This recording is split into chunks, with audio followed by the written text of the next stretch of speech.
Hello, everyone. I hope this video finds you doing well.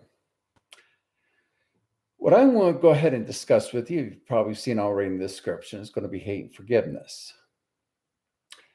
And I do want to talk to you a lot about recent events that had happened to me and how that I got entrapped into hatred. And in the Bible, well, according to Yeshua, if you hate your brother, you're guilty of murder. In written Torah, I would even say that it does absolutely teach against hate. Now, are we as humans able to live up to that perfect standard? I would say no. And let me go ahead and give you an example. There was an individual whom I was living with me in the same house. Definitely, definitely different bedrooms, but same house. And I seen how this individual lived. He was good at cooking. I mean, he would stand at the stove 2 or 3 hours cooking, but he couldn't stand at the sink and wash his dishes. I talked to this individual several times saying, man, this isn't going to work. Landlord's not going to like this. Oh, he'll be fine. He'll be fine. Uh-huh. Yeah. And it was like, I don't believe this anymore. Well, another individual decided just to be, how should I say this, inappropriate. So it was like, well, this is getting on my nerves pretty bad. I can't believe that any landlord would like this. So I had talked to the landlord. Landlord talked to the individual who didn't like cleaning up his mess. Well, this individual was so strongly going to make everybody live in what amounted to a pig pen that it was just he was going to force it upon everybody. It was just not a choice. Either we cleaned it or it was going to be a pig pen. And let me tell you a little secret. I'm not this man's daddy. Now, if this individual had a family that lived down the street, there was helping to take care of their mom and dad, didn't have hardly any time to do anything, yep, I could have been much, much more forgiving and would have been. Let me tell you a little bit about my past. There was time when I had a wife who was disabled, really not a very clean person, and that was because of her illness. She had fibromyalgia. And her fibromyalgia was so bad she absolutely could not work. She was absolutely on disability, and because she couldn't do anything. Okay, you know, she has a disability. There's not a lot that she can do. It has gotten worse over the years, so I'm like, okay, I'll deal. Had it been for this same individual taking care of a mom, taking care of a dad, a family member, and just really didn't have time for her to do anything except just throw something together and get gone, I'd have been, yeah, I would have been much more forgiving, but they wasn't. This individual worked 6 days a week by their own choosing. On Sunday, they liked to cook and they didn't like to clean.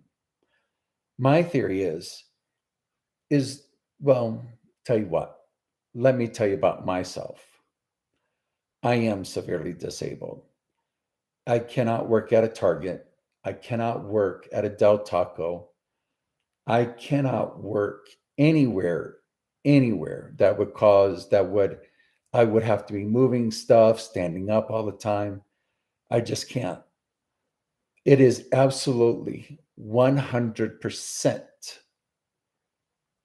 um, impossible for me to stand, sit, and I'm talking about on the average, I'm talking, yeah, about higher than average. Let's say like it's real good day for me and I'm doing really good. Yeah, my standing up limit is about 30 minutes, and that depends upon a lot. I have to be walking around.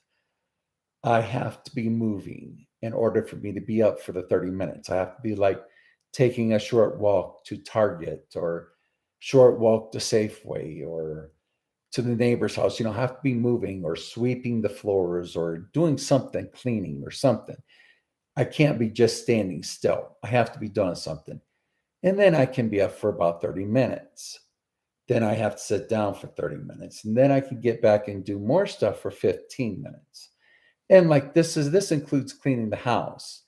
I can do some for 30 minutes and then sit down for 30 minutes. Then get back up and do more cleaning in the house for 15 minutes and 30 minutes of sitting. And this is generally done, 15 minutes moving around and standing, 30 minutes of sitting down till I can get things done. Then if I sit down for like 2 hours, I'll be fine to get up and do that process that I just explained all over again. And I'm the type of person, and I'll just be honest with you.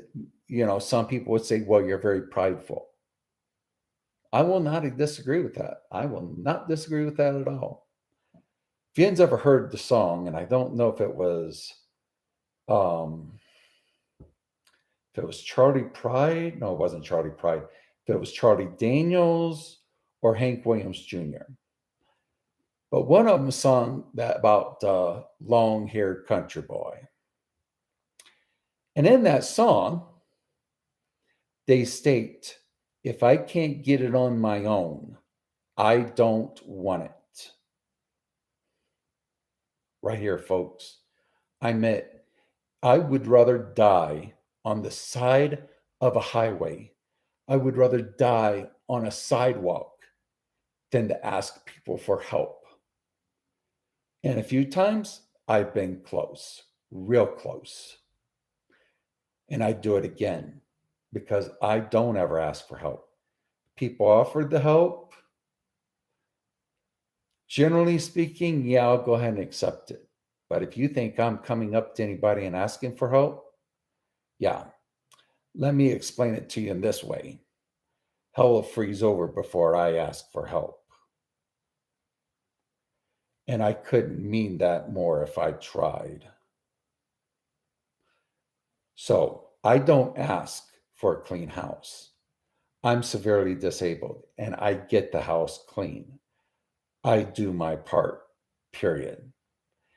Because my theory is if I can sit in that kitchen behind me and I can cook fish for 15 minutes, I can bring that pan out.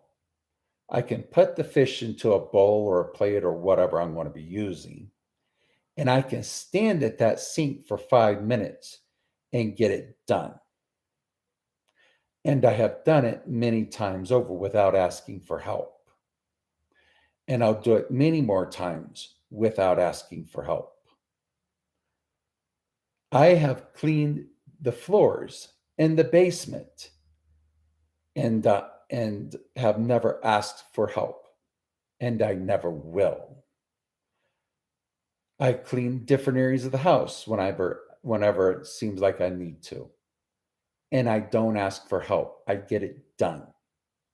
So if a severely disabled person such as myself, and let me tell you, I did apply for a driving job. I thought it'd be easy driving job. Nope, not hireable. If you think I'm going to work any place that has me standing up for long periods of time, nope, not even on my best day. So there has been people that have seen how I walked at work, at the synagogue, especially at work. They'll every once in a while say, hey, Granville, you need any help? Nope. I don't need help, and I'll never accept it. If I can't do it on my own, I don't want it. And that's as good as it gets. And I mean that with all my heart.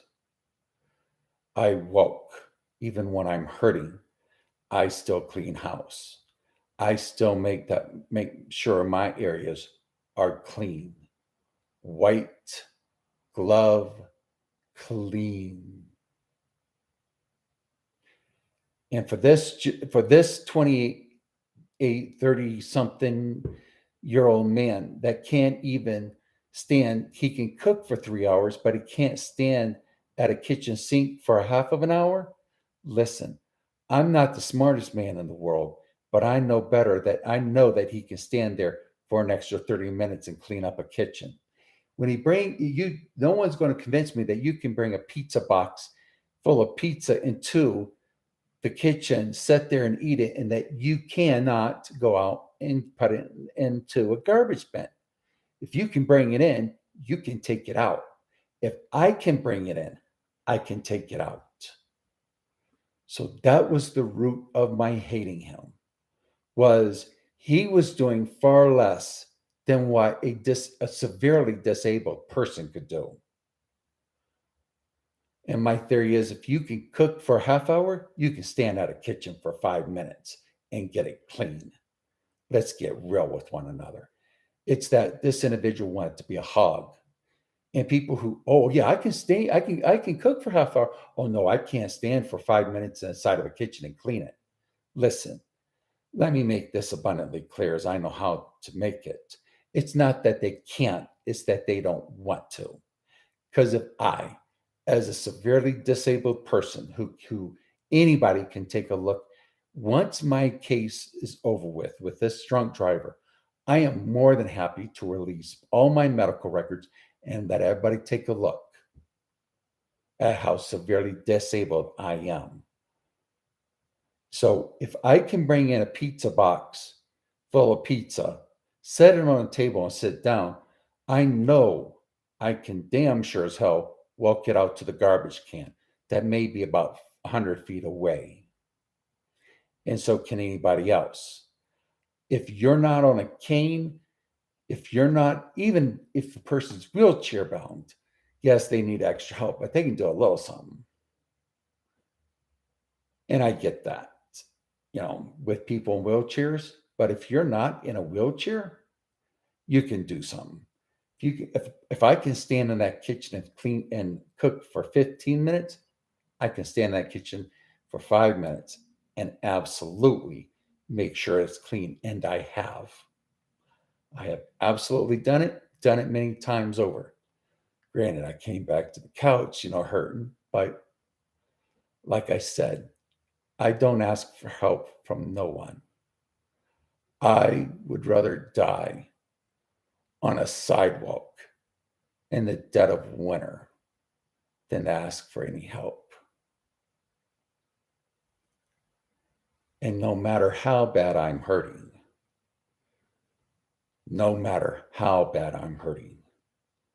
I make sure that my place is clean. So now that we've talked about all about the hate for Shred and why I hate this individual, and let me restate that this guy could cook, but not clean. Could bring in pizza, but couldn't take it back out to a garbage bin. Now, let's talk about the forgiveness part. I did have to forgive this individual. I was like, okay, whenever he finally moved out of the house, it's like, okay, professionals came in, it got nice and clean. Now I'm in relax mode. And believe me, it stays clean.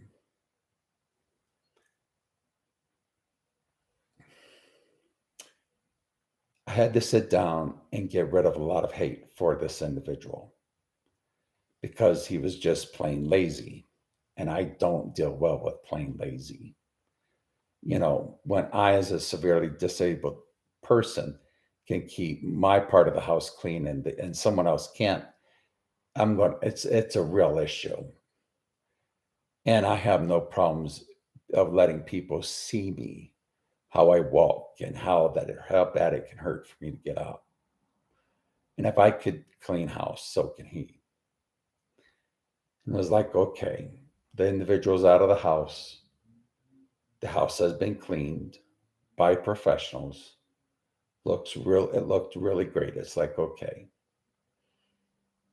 if I ever see this individual, I'm going to need to treat him with love and respect, as if nothing happened.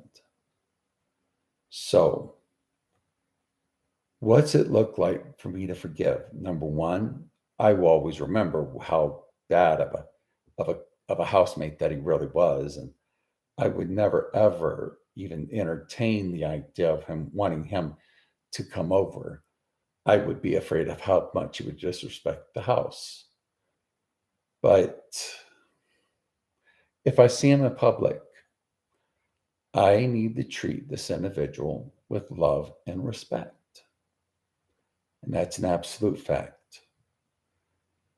Yes, the matter was taken care of. He is now gone. The house really looks very, very nice. I am very proud to live in here. When he was here, I would not invite anybody over because I didn't want them to smell the mold and mildew that was here. But now it's kind of gotten to the point where, next time Rabbi says, hey, anybody want to host a men's meeting? It would only be able to last till about 9 o'clock, but I'm willing. About 9 o'clock, people start getting to bed, and who wants to hear a bunch of guys talking inside of a living room? So it really wouldn't bother me. Yeah, 7 to 9, I'm good. Keep it down. We just need to keep it down a little bit. That's all. But I'm good with it. But here's what I will tell you. I did run against this individual. And I did need to speak to him. I forgive him. And I treated him with very deep love and respect and compassion that he deserves. Never want him again as somebody who lives in the same house as I do. But I'm okay with treating him like he matters. I'm okay treating him with love and respect. Definitely not as a housemate or someone who came into the house. Never would I ever allow this individual to come into the house, but he would still be treated with love and respect. And yes, I know I went over, so I've got to think of some good thoughts of him to keep a proper perspective. And the proper perspective of this individual was that he was just flat lazy. Just flat lazy. I come home, I work, I come home, my buddy should clean up after me. I'm the kind of individual, if I can't get it on my own, I don't want it. He unfortunately is not that kind of an individual. I forgive him of it, forgive him for being that way, but I cannot live in a dirty house. Just can't do it. Not even. But I can forgive him and just see that him for who he really was, and the person he was, the person he is he's just a lazy individual. Doesn't make him a good person to live with, but it doesn't really make him all that bad a person. Just the wrong human being for me to live with. So, after seeing him just for who he is, that he's a lazy individual, it's like, well, it's over, it's done with. It's time to move on. And very fortunately, I have moved on. What he's doing is his business. Me, I get to enjoy a very wonderful, beautiful house that's clean, that I can sit on this couch and that I can just enjoy looking outside the window. It's a very beautiful area. I tell you this, let me go ahead and just tell you, this is really a nice house to live in. Very friendly people. I just got Target just that way. It is so wonderful. I can just walk to Target, to Safeway, get what I need, come back, do what I got to do. And it's nice. It is extraordinarily nice. I'm happy that I'm here. Um, it's a very beautiful home. It's a very, very, very beautiful home. So if you're, it's very reasonably priced. Um, it's really good. It's like, this is nice. I get to relax and enjoy life. I'm not tense anymore. This individual who I'm talking about has got to live their own life. Hey, it's all good. You know, if I need to see him, I'm at a store. Absolutely. Treat him with love and respect. So let me tell you something about one of the dangers about hating people. And you can believe me or not. When you hate someone, you can wind up becoming exactly, and I actually mean exactly, like the person you hate. And that's not a good thing. But when you forgive people, you see where they was wrong, and then you get to improve yourself. I get to improve myself. Yes, what this individual did was wrong. He is gone. Now I get to relax, say, okay, how could I better have handled this situation? And I have gotten guidance on that to a point, to a big point. And it's like, what I need to do, and next time, is that I need to show more love and respect to the landlord. And I absolutely have been. This is his investment, and a wonderful investment it is. So I'm going down that road. And I take a look at things, and this is just great. This is great. So, I don't hate him. I just see how I want to be better than a lazy person. I'm the type of person, I work for what I have. If I got it, I worked for it. I didn't have it handed down to me. I worked. And I also seen this individual for who he really was. Is not only was it that he's lazy, it's just he absolutely has no respect for himself. And since he has no respect for himself, he is not able to respect other people. And I understand that. I get it. He just has no self respect, and he's not going to give other people more respect than he gives them to himself. That's part of our nature. If we can't respect ourselves, if a person cannot respect themselves, then how do I expect them to respect me? They're just not. And if a person's wheelchair bound, I can understand that they need extra help and they should have it.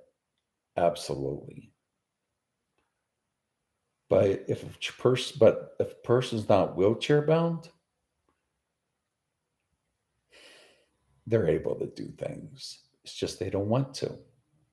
That's what it comes down to. And they'll think of every excuse to get out of it. I do not. I work around my disabilities. And I'm very happy to be able to say that to people. I work around my disabilities. I don't let my disabilities stop me. I just work around them. And it's not that hard to do if you're really determined to do it. But unfortunately, with the person who was living here that I'm discussing, he was a person who had low self esteem, low self confidence, didn't like himself, didn't like other people. And so, with that, I'm sorry. The individual had to go. I wish him all the best. I hope that someday he sees the errors of his ways and changes. And when I see him in public, he'll always get love and respect. So as I have mentioned, hatred will have you turning into the people that you hate. You'll be like them. Showing love and forgiveness and compassion and seeing people for who they are allows for you and me to become a better person. I love you all. God bless.